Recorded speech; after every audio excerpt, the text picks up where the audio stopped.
What if you could travel to parallel worlds? The same year, the same Earth, only different dimensions. A world where the Russians rule America. Or where your dreams of being a superstar came true. Or where San Francisco was a maximum security prison. My friends and I found the gateway. Now the problem is finding a way back home. Hello everyone, and welcome back to another episode of Circling the Vortex. This is season 2, episode 4, in which we were just suffered through, what was it, the good, the bad, and the wealthy, which we tried to predict last 2 weeks ago, what this would be, and we'll talk about how close we got. But first, I'm joined today by Nathan, who is from a world in which there are only two forms of art: finger painting and interpretive dance. No TV, no movies. That's it. It's a crazy world. Sometimes I like to combine the two and dance while finger painting. And I'm guessing probably naked in a group, and it would be quite a tribal. No. You know, there's going to be a real bonding situation there. Figure painting and dancing, and that's how all history and art is passed, is only through finger painting and dance. I think that'd be a pretty cool place. I'm down with that. Who needs Marvel Cinematic Universe when you could have it as interpretive dance? When you can have finger paints. Yeah, exactly. Who doesn't like a bit of finger painting? Agree to disagree. And what about me? And I'm joined by you, Ben, from a world where clothing hasn't developed past the toga. Do we have we taken on board a wider range of materials for the toga? Is there like a pinstriped toga? Same white toga. Shoes have developed, so Roman you can toga. Wear Vans with toga, Doc Martens snow boots with toga. Obviously, when it's winter, you're going to wear snow boots with toga. But every outfit is just toga. Hold on. So in the winter, am I just wearing multiple togas? No, you might have your cloak over the top. Like a fleecy toga. But you said I couldn't use other materials, so that's tricky. Okay. That seems quite restrictive. Togas. No. I think it's very unrestrictive. That's the beauty of it. Beautiful flow down there.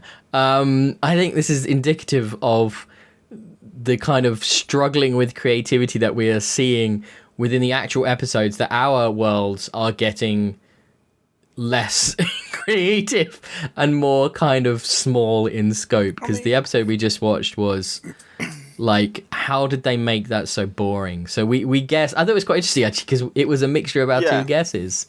So we guessed 2 weeks ago that the episode would either be Western based or Greed is Good based, and it was both, kinda.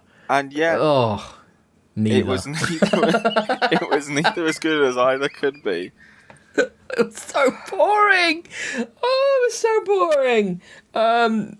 Should we just do the recap? I feel like we won't have a lot to talk about here because it was quite confusing, and there's a lot of points I don't remember or know or understand or want to understand or remember, frankly. Just a lot of half thought out concepts that just don't hang together like they didn't in the last episode.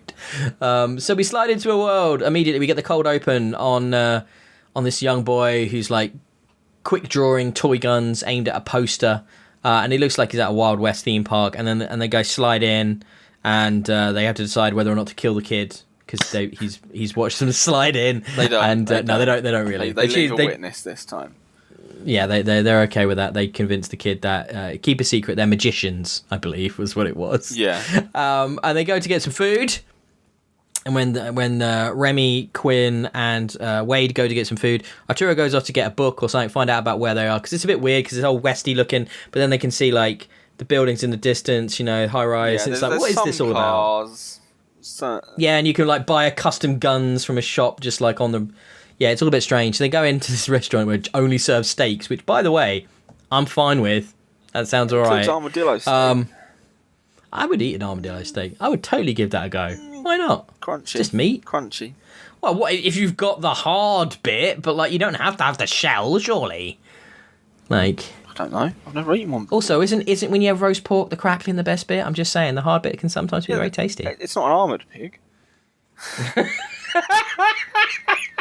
So I guess you could argue the armadillo was the armoured pig of the animal kingdom. However, I think we've gone a wee bit off topic there. This is more exciting than the episode, frankly. Yeah, do you know what? I'd rather talk about armadillos than this episode. Armoured pork, that's what it's called. Nathan, you did just say to me just prior to starting, can we skip this one after watching this episode? So it's kind of like, oh dear. So they're in there, and there's like a stock ticker running, and it's all old westy, but everybody's dressed in like modern business suits but Stetsons. And do you know what? If you ever wonder what the question was, is how how many is too many bolo ties? We now have the answer. It is this episode of Sliders. My God, I've never been so tired of seeing a bolo tie on someone as I have after watching this. It's a very cliche American. So they took an American cliche of Wild West, and then they just put another American cliche of lawyers. Gordon Gekko, Lawyers, Wall Street, and just forced them to fit together. I tell you what, that gets it gets so confusing because it isn't they're not Wall Street traders. They're also lawyers, but they're also like gunslingers, and it's implied that that's how they do business. But they do also business takeover. But they also, but shares are done by gamble them, gambling at poker, and yet they do deal in stocks and shares and stuff, and like elements of business. But then there's this gunslinging element, which we only see happen sort of like, and two people get killed. One in this scene, Quinn kills someone, or he thinks he kills someone, who's the fastest gunslinger in the West, sort of character. Jed. That leads to Quinn getting a job to replace that guy, basically, at the business he represented. And I never really understood what Quinn even asked them at one point what they do, and they just said, we're in the business of making money. They just sort of take over other businesses, but they also employ gunslingers to do it. But it's also like frowned upon. There are rules. There is a sheriff who's being like restricted in his ability to like prevent these murders, as it were, or to catch the people that do it, like for some reason. The whole concept we find out is that during the Civil War, Texas expanded out west and took over all the kind of western states, including California, and therefore San Francisco, which is where this is set, and therefore sort of pushed its influence out. But it's almost implied that it's wider than that, like it might even be the whole US, because at one point Billy the Kid comes in from out east to like as a hired gun. So it's like, okay, that's strange. So it is not just in these Texan states. They expanded and decided bolo ties, yes, never changing those. That's not a world I want to live in. And then we have the other death comes up when the guy who's like showing Quinn around, showing him a good time to recruit him, like courting him for a role in this business, then has to defend him and kill another guy in a bar. But you never see how these hired guns would be employed within business. So you don't actually understand what that mechanic is, how that actually the would play out. Formal business takeover shootout. Like, is that super structured and regulated, or what? At the end? Kind of, but it's also not, because it gets interrupted, so we don't see it actually play out and what that would mean. And then the sheriff's involved and he needs to stop it. So why is the murder of certain people bad and illegal, right? And then why are the others not bad and illegal? So like, you mentioned that being breaking FCC regulations, which I believe is like a financial governing body in America. I don't know a lot about what the FCC is, but basically like they somehow regulate when the gunslinging is cool to do. So I it's a mess. It's a mess because you get these very mixed sort of like roles, lawyers, stockbrokers, the like you mentioned, the poker gambling. There's very little plot in here, very little actual narrative. There is this whole idea, there's this IT company, basically, computer company. It's going out of business, and the woman and her son are trying to keep it going. Hardaway. Sorry? Mrs. Hardaway? Hey, I just thought, because we just watched the episode, what we never found out, right? We know when the son, so there's all this tension, and then Quinn doesn't want to kill the bad guy. The bad guy is the kid's son? No, yeah, so what is that? Dad, what was maybe? that? So how much does the son know? So we never find out what actually happened. There never was an us. Yeah, so what the fudge was any of that? We never got... Cliff? I feel like there was a lot cut out of this episode. There was Cliff. Like that just... Cliff, who again seemed to have potentially more of more than just a business relationship with Mrs. Hardaway, And then who was found hung. Yeah. Yeah, he was implied that he was murdered. So I don't know. Maybe it was too violent. Maybe it was too mature, and the studio got involved. Maybe the they just didn't have the time to get in a lot of the connective. Didn't have bits. the time to write a plot, basically. Well, it's weird. It's like they decided we don't want a plot. We just want ideas. Here's a concept. Imagine what it'd be like if instead of trading on the stock exchange, these cowboys just gambled playing poker, stocks and shares. That'll make a fun scene. Let's put that in. Okay, imagine what it'd be like to see a high noon showdown, but between guys dressed as lawyers. Okay, let's put that in. And let's put them in really ill-fitting suits as well. By the way, these are meant to be super high-paid, really powerful dudes, and they look terrible. It's a very inconsistent world with what is still Wild West and what's still 80s, kind of. Not necessarily 80s. It's still a 90s. It felt very era. much like it was that kind of 80s, Wall Street film, that kind of vibe. Yeah, yes and no. I don't think they lent into that as much as I would have liked. It would have made it more fun if they'd led more into Greed is Good instead of it's just like Wild West but with business, which just felt in the boring. saloon bar, and they had the sort of wall-mounted old-fashioned phone, and in the hotel they just have a regular, normal house phone. I think the concept there is that old town. So I think that was a bit like themey kind of. Oh, we've kept it like the olden days because we're Texans and we like the history of where we come from. Because why wouldn't we celebrate it?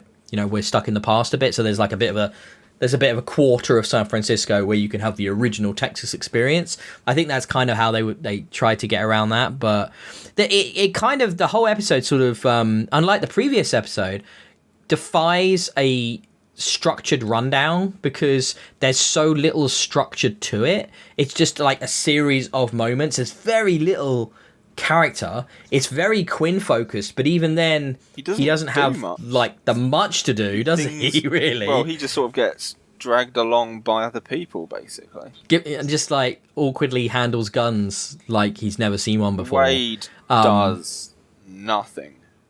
No, she gets shut down, actually. And there's a really good scene where she's literally saying, oh, wouldn't it be great if we slid into a world which was civilized where it wasn't all about guns and, maybe the guns don't exist and it's peaceful and stuff. And Arturo just goes, stop your wittering, woman. It's just, what? Pretty much all he seems to do in the episode. Rembrandt does play a bit of poker, but otherwise there's nothing really, it feels like, for any character. He does play. He turns out. Well, this is where we got the Crying Man check. He's like, I was Crying Man Slim when I was on tour with the boys. So he mentioned that. That's why, for some reason, he found a lot of time to play poker and was really good at poker. And then we do get the shot from the opening crawl of him looking smarmy, playing which I was quite happy about. Wagging the finger. It's a good finger wag, to be fair. And of course, he cleans up. I think doesn't he win enough money for Mrs. Hardaway to keep the company, or I don't. Well, I felt like that was their desperate attempt at a plot to try and keep people involved, but it's really basic, work. And you don't get to know the characters involved. So Mr. Hardaway was killed at some point. You never meet him. Cliff gets killed off halfway through, and you have a scene with him, maybe a bit, and that's it. So the main bit is Billy the kid. No, not Billy. What's his name? The little kid. Sorry, Billy the kid's obviously Jamie, in it as a character. Jamie Ray Blutzo or whatever. There's a lot of West names, isn't there? Yeah, Jamie, who's kind of like the heart of the episode, I suppose. And they're obviously trying to not make guns look and violence look as appealing to him as he once thought. He's collecting his gunslinger cards, then he pulls the gun from Quinn and goes to shoot Block, as they keep pronouncing it weirdly. I mean, let's be honest, a 10-year-old kid wielding a lethal weapon is an awkward sight, and it's something you probably wouldn't see as much on television now, just because nobody wants to glamorize guns like that amongst kids, which is kind of the story of this, which is the whole point they're trying to get across, that these gunslingers are like celebrities, and it's grim. and it's not a good world. And so they do have a very preachy liberal kind of thing at the end, don't they, where Quinn lays down his weapon and invites Billy the Kid to shoot at him, and then they all kind of jump in, and they all human shields and stuff, and error of your ways, society. I feel very it doesn't feel like it was building up to it. It felt... Nope. Came out of nowhere. Like, the writers were like, well, we don't know how to end this episode. What do we do? And then we didn't get any kind of, like, post-slide setup or anything, or any little joke like we do often, which was a shame. We could have done with that. Because, there was just so much quality A content here. They couldn't lose a minute of it, obviously. I think a lot got cut. I really do, because it's just like there's barely any coherence to this episode. Do you think there's like a Snyder cut, like a really good version of this episode out there? A 4 hour long feature cut. Well, we can only see that in black and white, though, obviously. But I doubt that. I doubt there's any cuts of these things left. This is what we've got. Release the Sliders cut. I'll make the slider. I'll do a fan cut. Yeah, I'll shoot new scenes just myself, and make a plot out of that mess. I'll play all the different parts. It'll probably be better. Have you got anything you want to mention? How was Wade? Was she thirsty at all this episode? I don't think there was any, really. This is the problem with this episode. I found it very hard to take anything in because it just did not keep my attention. If I wasn't watching this for a podcast, I would have totally been on my phone. It's like one of those sort of episodes where I just wouldn't have been, like you said, giving it your full attention. I don't think there was any thirsty Wade. I mean, we mentioned Cry Man reference. Arturo was talking about characters that didn't have anything to do. Holy crap! I mean, there was where was Arturo in this episode? Like, I don't really remember what he did. Didn't do anything. No, he just was a bit sexist towards Wade, and that's it. That is it. I don't think you would even call that sexist. He was just incredibly dismissive of her. I mean, I don't know if that was gender specific. It's just like, I think he's anti-liberal, isn't he? No, I think he's just a very conservative character, isn't he? He's very he's just like that. He's just old school and a bit of a dick because of it. So I think it doesn't matter who would have come out there. So Quinn got the most, I think, without a doubt. Rembrandt got the second, then Wade, then Arturo. I mean, but Wade and Arturo basically had nothing. You could pretty much take them out of the episode. But you don't think that... Well, Wade had that moment with Jamie, which I guess was in the A plot. Arturo... contribute anything, though? At the very least, Rembrandt's poker did, I think, help out Mrs. Hardaway, business lady. It's just like, I almost feel like the writers and whoever directed this forgot what you need to make a story and make somebody care.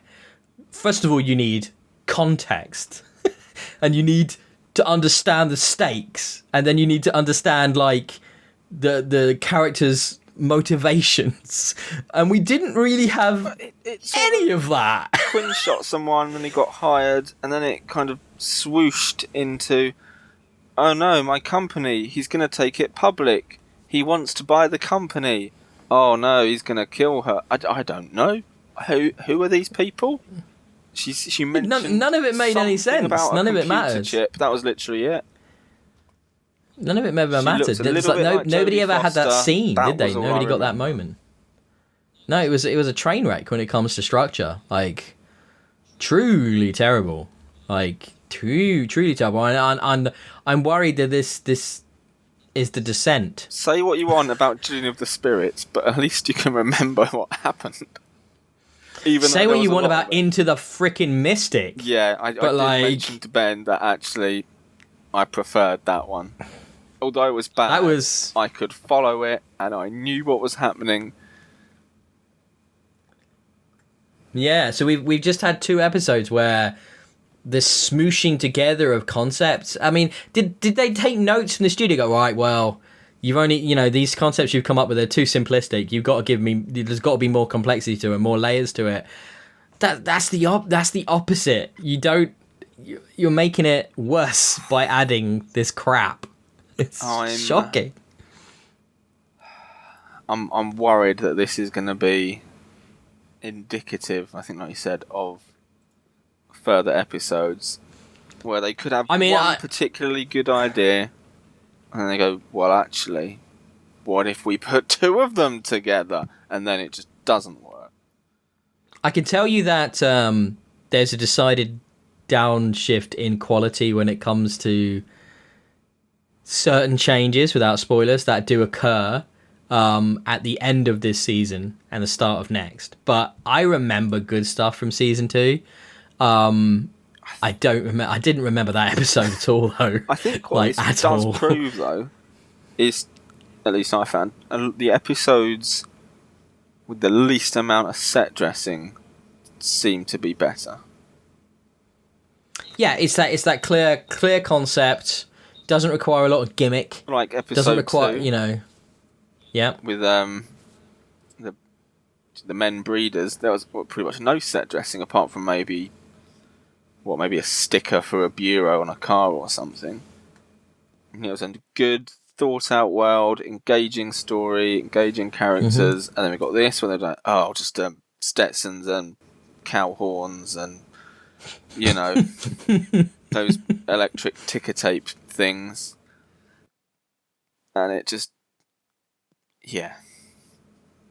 I don't know if there's even anything we haven't touched on. I'm struggling to recall anything else. If you can remember what happened in this episode, Jerry O'Connell, please write to us. Any listeners, if we're wrong, if you've got stuff that you're like, oh my god, I can't believe you didn't talk about it, let us know, because we would greatly love to find the fun in that one. If this is your favourite episode or guilty pleasure, please tell us. Maybe there was something we forgot. Tell us why. Maybe you have the Slider cut. And yeah. The fabled slider cut. I love that you're calling it the slider cut. That is so fucking good. That's really genius. I think this is going to be the shortest episode we've ever done of this show, because we've exhausted it. There's not even any like fun hooks. It was quite nice when Arturo did that American accent, like Old West, when he was talking to Jamie the first time. I quite enjoyed his "Thank you kindly, sir. Could you tell us where to head to find some chow?" But then he drops it. That was all right. And never mentioned. It doesn't. I'd have personally liked him to hold up that accent for the entire episode, sir. That would have been all right. But no, he did not. That would have made it fun. But they probably thought that was too much fun. There was one good joke in the episode. Mighty Morphin Texas Rangers. I mean, I wouldn't necessarily call it a joke. It was the nearest there was. Okay, I'm taking it. Yeah. Sure, right. That was the... It's just wasted potential, because there's so much you could do. There's so much you could do with that geopolitical landscape of a Texan kind of nation, right? That's pushed north and west and taken over those states. There's so many things you could have done with that to really do a modernized. What would a modernized Wild West look like? How would that work? And I feel like that was the idea here. It's like, what would be the West, but like modern, and it's a business, and how would lawyers take that on? But I just, what the fuck? I mean, why did you go that way? One, exploring greed and capitalism and all that business, or just had, have it as Quinn actually did kill him, and maybe a good character episode of him wrestling with the guilt of it. But no, we just got nothing. Well, we found out he didn't kill him. Yeah, that was the whole. And I still don't know if that was just her telling him that to make him feel better, or if she genuinely shot him. Because I don't remember the scene. Maybe we'll just have to rewatch it, Ben. Oh, okay. No. You do that. No. You tell me how it. You do that. No, I'm not doing that. I've already removed it from my computer, so I won't be doing that. From my mind, Ben. Okay. So that was episode 4. The good, the bad, and the wealthy, in brackets, totally forgettable. I think next week we've got, in 2 weeks' time, I should say, we'll be back with an episode 5 of season 2 called El Cid, I believe, yes? S. Interesting. That name doesn't give you a lot to go on other than the vague Mexican vibe. So I'm thinking either, as in basically, just a rip-off of El Cid with a C, or we get a tie into the Carry On universe with Sid James. Is that coming before or after the Sabrina the Teenage Witch tie-in that we're still waiting on? Same episode. Same time. Same episode. I love it. That's my Absolutely. That's my guess. We get Sid James in the Sliders because it can't be worse than this. No, this is the new low bar, isn't it? I thought Into the Mystic, and that was a low bar. I'm trying to think but what this the low is the bar new low from bar. the last series was. I don't remember any of them being this boring. Even the I watched a lot of those boring. very drunk, so this was just dull and poorly executed and not great. So this is definitely the new low point for me. Are you looking back through season 1? I'm looking back through season 1, and even some of the ones I didn't enjoy, like I wasn't a fan of Eggheads, still undoubtedly better. The Luck one, Rembrandt's one, yeah, you know what? Pretty much all of season 1 better than this. That's upsettingly predictable, I feel. It's fine. So that was episode 4 of season 2. You have been listening to Circling the Vortex. I've been your host. Ben with me today has been the amazing Nathan. Please follow us on Twitter at Experience Kills. Give us some feedback. Tell us what you thought. Like I was saying now, if you've got anything you want us to keep an eye on when we look at an episode, let us know any thoughts on any of the episodes we've looked at, like we've just here. If you loved this episode, tell us why. Please, tell me. Tell us. Tell us why. We'd love to do a listener section. Would be like a top of an episode and stuff, and talk about your comments. That'd be fun. But yeah, that was we had to endure that. So yeah, please give us a like and subscribe on YouTube. I think frankly, it's the least you could do after having to sit through that. And yeah, as you guys know, as many of you already do, you listen onto the podcast. That's where this is also available. So yeah, thank you very much, everybody. Thank you. Release the slider cut. Release the slider cut. Release the slider cut. I love it. That needs to be a new campaign on Twitter right now. So we'll be back in a couple of weeks with El Cid. Until then, fingers crossed it's better than that one. Happy sliding. Slide on, baby. Slide on!